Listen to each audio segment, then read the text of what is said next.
Another day, another dollar, another handful of indie games that I've been making my way through so that I can bring you the intel, so that I can bring you the scoop, so that I can save you the burden of either sleeping on your next favourite game or spending your hard-earned cash on a dead, crusty disappointment.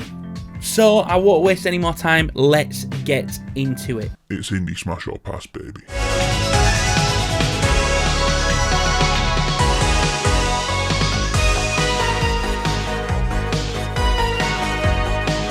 Sometimes an indie game comes along that just knows exactly what it's trying to be. It isn't trying to be over ambitious, it isn't trying to be too much, and most importantly, it isn't overpriced. Slipstream is one such game. One look at Slipstream and you will be transported back to simpler times. Namely the time that you were off school because Sunny D had turned your skin yellow and you'd just finished a plate of Turkey Twizzlers and it was time for another blast on Outrun on the Mega Drive. Slipstream holds absolutely no shame on admitting where its influence came from. Even the marketing materials for the game have Outrun plastered all over them. The 2D pixel art style drowning in bright neon colours and pasted over an incredible synthwave soundtrack. Look at it. Look at it. So you've probably guessed by now, but Slipstream is an arcade racer. But whereas the term arcade racers thrown around quite a lot these days for games like the Dirt series or the Forza Horizon games, Slipstream is more like an actual arcade racer, like the kind of game that you would have found in the arcade in the 90s, but modernised just enough to make it relevant in today's market. There isn't anything too complex here. What you see is what you get. There are basically two mechanics in this game. The first is drifting. And you know what? You're gonna be fucking drifting. You are gonna be fucking drifting. This isn't a mechanic you can ignore. It's like the whole basis of turning corners on this game. Now, you can learn this the easy way by doing the tutorial at the start of the game, or you can do what I did and skip the tutorial and learn the hard way.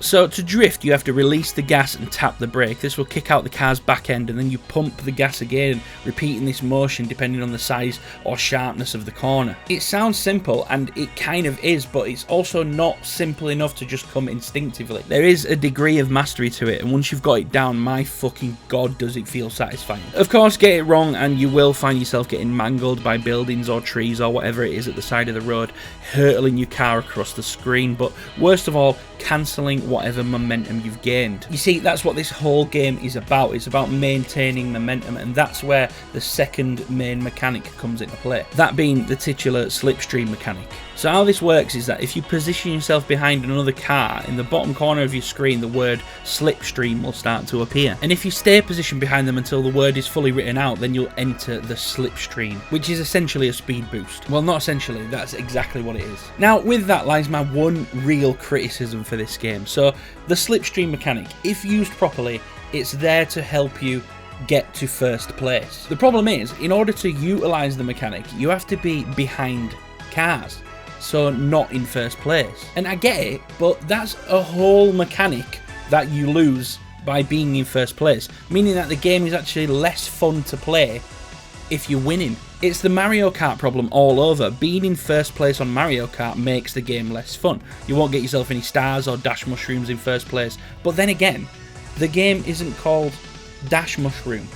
It's called Mario Kart. The choice to call the game Slipstream and that be a mechanic you can't use if you're winning the race is just kind of an odd decision. I mean, it's not a big deal, and I might be kind of nitpicking here, but you know, ultimately it says more about the fact that I haven't got anything else negative to say about the game, really. Don't get me wrong though, this isn't a game that you'll spend endless back-to-back hours playing. It isn't going to be up for Game of the Year, it won't even be up for Indie Game of the Year. It isn't bursting with content, but it does have enough to keep you coming back just for a few more races. The aesthetics and soundtrack are so nostalgic yet current at the same time, plus the rock-solid frame rate makes the game feel really, really smooth. Slipstream is the quintessence of quality indie creation. They didn't try to do too much, they knew what they wanted to create and they created it, and in doing so created the epitome of a modern arcade game. A game that you'll continue to pick up and play in short bursts, the ideal game to play a few races on your Switch before bed. The best bit about Slipstream though, the price. The game is out now on PlayStation, Xbox, Switch and PC, and it'll cost you $7.99. Not in a deal, not on offer, full price, £7.99. A quality game, handcrafted by one person, enormous fun, beautiful to look at, wonderful to listen to, and all for less than the price of a kebab. Slipstream drifts to the top spot.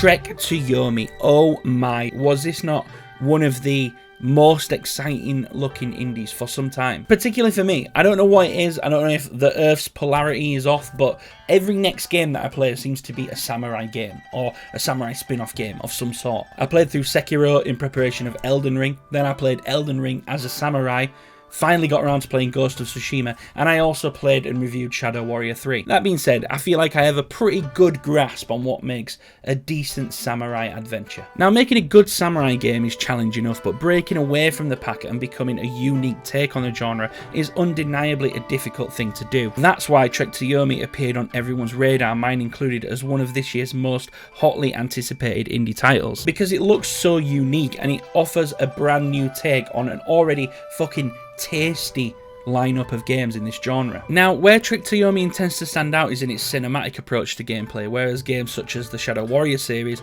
are caricatured and lean heavily into over-romanticised samurai tropes. Or Ghost of Tsushima, which tells a brilliant story with fantastic combat, but is littered with historical inaccuracies. Trektoyomi prides itself on its historical accuracy and also in its presentation, which mimics the shoot style of old samurai films, right from the camera angles to the fact the whole game is played out under a grainy black and white filter. Honest to God, I love that. I love that about this game. Almost every shot in this game is a beautiful vista, and the care and attention and detail that's gone into how this game looks, particularly if you are a fan of ancient Japanese lore and classic samurai movies. It's genuinely a beautiful game to look at. The problem though is that it's not a beautiful game to play, which is really fucked up, because like, that's the obvious part, right? Like, yes, you've made this thing look impeccable stylistically, it's a really fantastic cinematic achievement, but you know, it's a game.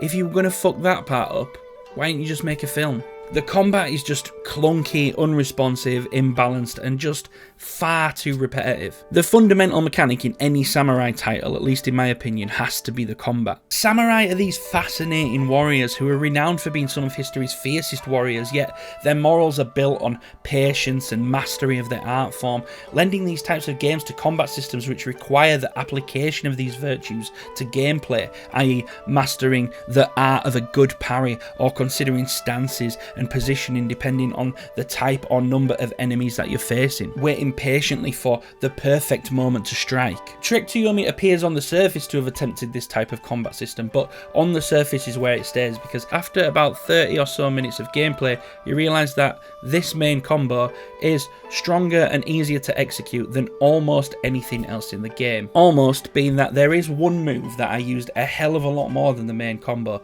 but it's just comical. That's because the game literally starts off by teaching you never to turn your back on your enemies.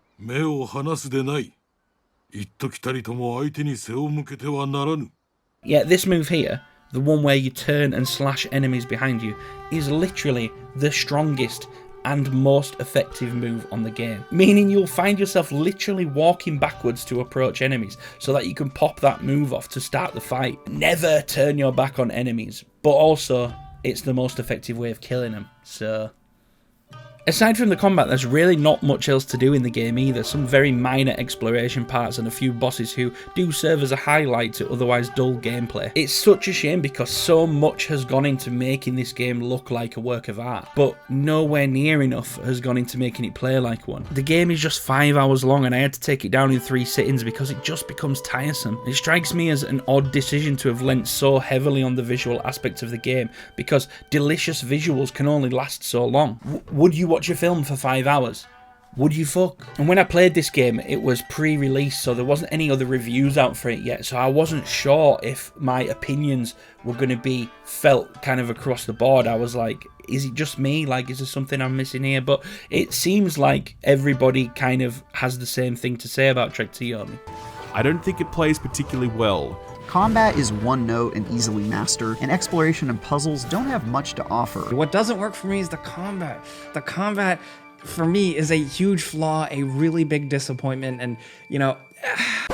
I can confidently state that Trektoyomi mostly sticks to the landing, boasting addictive combat systems and terrific narrative pacing.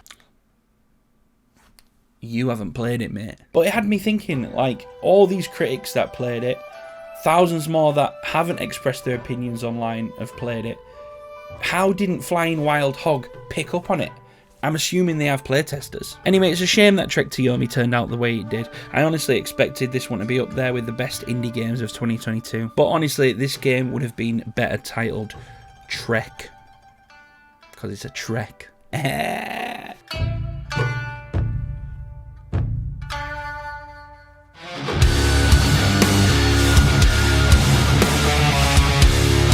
Once upon a time, Doom revolutionised first-person shooters. As in, it pretty much fucking invented them. If you played Doom back then, you were cool. Fast forward 10 years, and Doom had taken a bit of a dive. After a few questionable games from the Doom creators, it was no longer cool to play Doom. Fast forward another 10 years to 2016, and the Doom reboot made Doom fucking cool again. But not just the reboot, it sparked a whole litany of indie developers making new games using that old Doom shooter style. Step forward, the boomer shooter.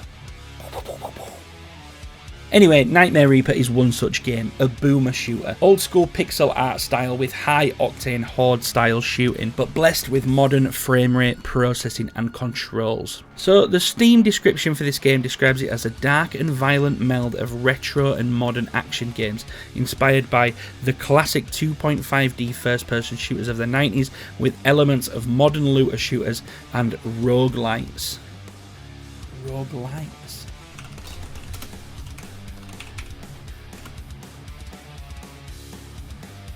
The fuck is this? Anyway, roguelike or roguelite, whichever you want to call it, it's the sting word in indie gaming right now. Every next game is claiming to be roguelike, and the problem is, some people just aren't into them. I mean, there's no denying that roguelikes are fun, but there's also no denying that they can become a little tedious. You know, with the whole, when you die, you're totally fucked, and you have to start the whole game again. But that's not the case with Nightmare Reaper, which is why I'm surprised that they added it into the description. So the game is set in some sort of mental health asylum, and the intention is to escape bit by bit. You uncover more and more of the creepy asylum. But the asylum is actually just the overworld. The levels take place when you're sleeping, in your nightmares. Nightmare Reaper. Now, these levels are mostly procedurally generated, and I'll talk about that a bit more in a second, but once you finish a level, you return to your waking body in the asylum. And if you do die during a level, then you still return to your waking body in the asylum with the progression that you've already made. So the levels that you've already completed will still be completed, and the next time you go to sleep in the asylum, you'll go back to that same level that you died in to try it again. So no permadeath.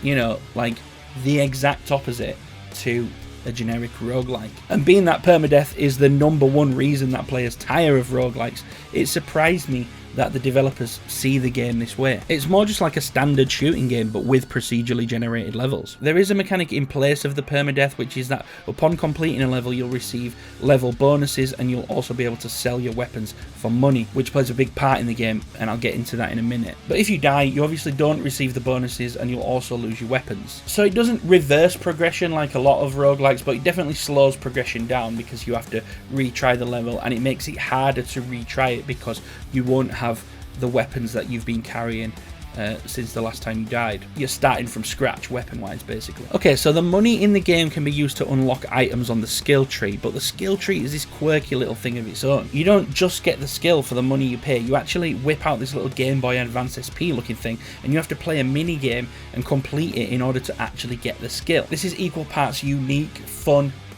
random, and extremely fucking annoying. But how can it be fun and annoying, I hear you ask? Well, the reason is that at first I was like, cool, this is a pretty decent kind of unique take on a skill tree, and that stays true. But as I got deeper into the game and the mini games got harder, it was like, fuck me, can I really be bothered with this shit right now? Especially when the game is such a high octane frenetic shooter, and then I've got to play a dumbed down version of Super Mario 3 in order to skill up. It's weird. I don't know if I love it or I hate it. So if you're looking for something more resolute than that, then you ain't gonna get it here. Let me tell you what I do love though. The gameplay of the main game.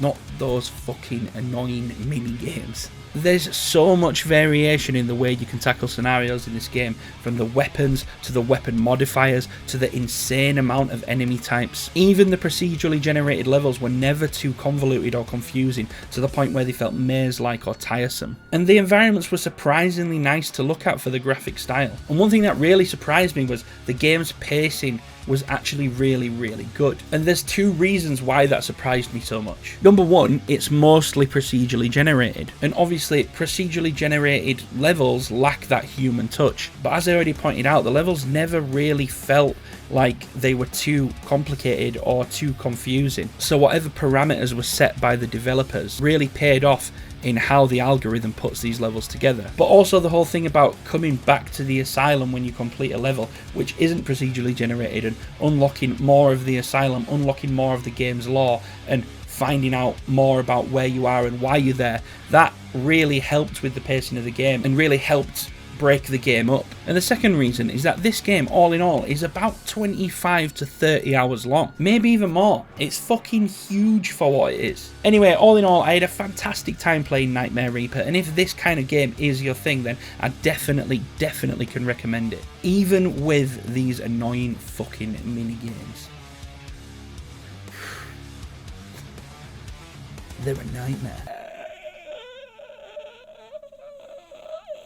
You thought I wasn't going to do one.